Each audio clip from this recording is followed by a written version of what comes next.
ክቡር ዶክተር አብይ አህመድ የፌዴሪ ጠቅላይ ሚኒስትርና የዕለቱ የክብር እንግዳ ክብርት ቀዳማዊት እመቤት ዝናሽ ታያቸው፣ ክቡራን ሚኒስትሮች፣ ሚኒስትር ዴኤታዎች፣ የፌዴራል መንግስት ከፍተኛ የመንግስት የስራ ኃላፊዎች፣ ክቡራን የክልላችን መንግስት ከፍተኛ የመንግስት የስራ ኃላፊዎች፣ ክቡር አቶ ጀማል አህመድ የምድሮክ ኢንቨስትመንት ግሩፕ ዋና ስራ አስፈጻሚ፣ ክቡራን የቤንች ሸኮ ዞን የሚዛን አማን ከተማ አስተዳደር አመራሮች፣ ክቡራን የሀገር ሽማግሌዎች፣ የሃይማኖት አባቶች፣ የተከበራችሁ የሚዛን አማን ከተማ ነዋሪዎች፣ ክቡራትና ክቡራን፣ ከሁሉ አስቀድሜ የክቡር ጠቅላይ ሚኒስትር ዶክተር አብይ አህመድ የገበታ ለትውልድ ሀገራዊ ኢኒሼቲቭ አካል የሆነው የደንቢ ኮሌጅ እነሆ እንዲህ በአማረ መልኩ ተጠናቆ ለምረቃ በመብቃቱ እንኳን ደስ ያለን እንኳን ደስ ያላችሁ ማለት እወዳለሁ።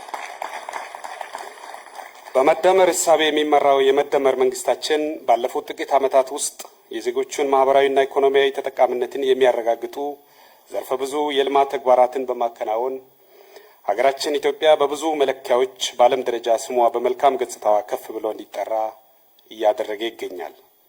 ከድህነትና ኋላ ቀርነት ወጥተን ያለንን የተፈጥሮ ጸጋና የሰው አቅም በአግባቡ ለልማት በማዋል የዜጎችን ሕይወት በተጨባጭ በመቀየር ለአጠቃላይ ሀገራዊ ኢኮኖሚ እድገት ጉልህ አስተዋጽኦም እያበረከተ ይገኛል።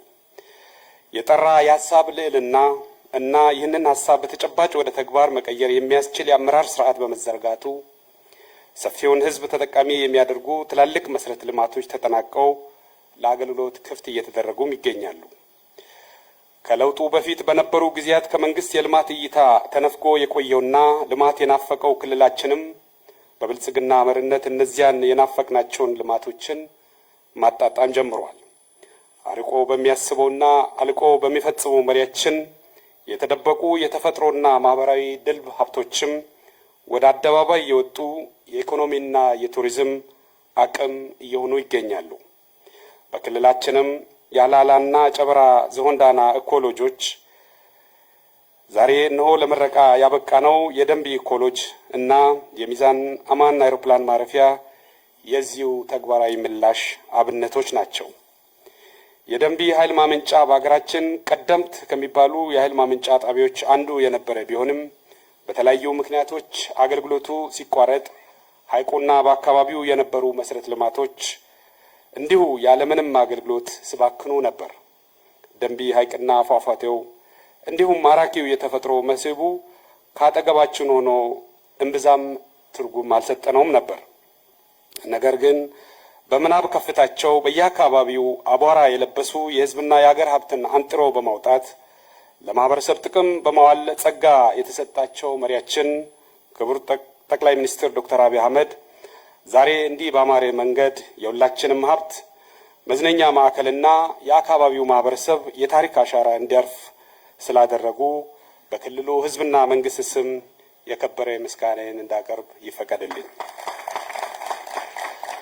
የመንግስትና የግሉ ዘርፍ አጋርነትን መሰረት በማድረግ የምድሮክ ኢንቨስትመንት ግሩፕም በክልላችን ከሰፋፊ የእርሻ ኢንቨስትመንት ባሻገር በደንቢ ኢኮሎጂ ግንባታ በመሳተፍ ስራው ባጭር ጊዜ እንዲጠናቀቅ የምድሮክ ኢንቨስትመንት ግሩፕ ዋና ስራ አስፈጻሚ ክቡር አቶ ጀማል አህመድ ላበረከቱት ያልተቋረጠ ድጋፍ ከልብ ማመስገን እወዳለሁ።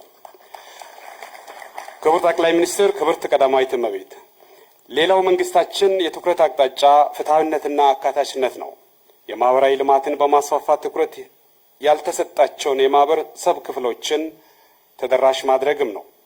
በዚህ ሂደት የአርብቶ አደር አካባቢ የትምህርት ተደራሽነትን ለማሳደግ በክብርት ቀዳማዊት እመቤት ዝናሽ ታያቸው ጽሕፈት ቤት የበጀት ድጋፍ በክልላችን ሁለተኛ የሆነው ሞዴል ሁለተኛ ደረጃ ዳሪ ትምህርት ቤት በሱሪ ወረዳ ቱልግት ቀበሌ ግንባታው ተጠናቆ ወደ ስራ እንዲገባ መደረጉ የተማረና ሀገር ተረካቢ ትውልድ ለመገንባት በሚደረገው ጥረት አይነተኛ ሚና የሚጫወት ነው። ክቡር ጠቅላይ ሚኒስትርና ክብርት ቀዳማዊት እመቤት በጋራ በመሆን ከመደመር መጽሐፍት ሽያጭ የተገኘውን የራሳቸውንና የልጆቻቸውን ሀብት ቀንሰው ለልጆቻችን ትምህርት ቤት አንጸዋል። ለዚህ ሰናይ ተግባራቸው የትምህርት ዕድል ባላገኙ በዓለም ላይ በሚገኙ በሚሊዮኖች በሚቆጠሩ ህፃናት ስም በጣም የከበረ ምስጋናዬን ማቅረብ እወዳለሁ። የክልሉ መንግስትም የክብርት ቀዳማዊት እመቤት ጽሕፈት ቤት ኢኒሼቲቭ በመውሰድ ትምህርት ቤቱ ወደ አዳሪ ትምህርት ቤት እንዲቀየር በማድረግ ዛሬ የአርብቶ አደር ልጆች ከአካባቢያቸው ሳይርቁና ምግብና ውሃ ሳይቸገሩ ደረጃው በጠበቀ ትምህርት ቤት እያደሩ ትምህርታቸውን እንዲማር አድርጓል። በክቡር ጠቅላይ ሚኒስትር ጽሕፈት ቤትና ተጠሪ ተቋማት የበጀት ድጋፍ ተገንብቶ ወደ ስራ የገባው የጉራ ፈርዳ ወረዳ ኩጃ ቀበሌ ሞዴል የገጠር መንደር ለአቅመ ደካሞች ዘመናዊ የገጠር ኑሮ እንዲያጣጥሙ ያደረገና በክልላችን የገጠር ሞዴል መንደር ፈርቀዳጅ ተምሳሌትም የሆነ ነው። መንደሩ ዘመናዊ መኖሪያ ቤት፣ የመኝታና ምግብ ማብሰያ፣ የሌማት ትሩፋት ፓኬጆች፣ የመብራት፣ የባዮጋዝና የውሃ ፋሲሊቲዎች የተሟሉለት ነው።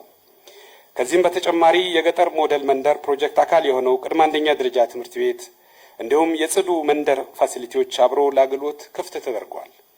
እነዚህን መልካም አብነቶችን በክልላችን ደረጃ በማስፋት የቤተሰብና ማህበረሰብ ተጠቃሚነትን በማረጋገጥ ወደ ብልጽግና የሚደረገውን ጉዞ እናፋጥናለን። ግባችን ማደግና መበልጸግ ነው። ለዓላማችን መሳካት ትክክለኛው ምርጫችን ብልጽግና ነው። በጣም አድርጌ አመሰግናለሁ።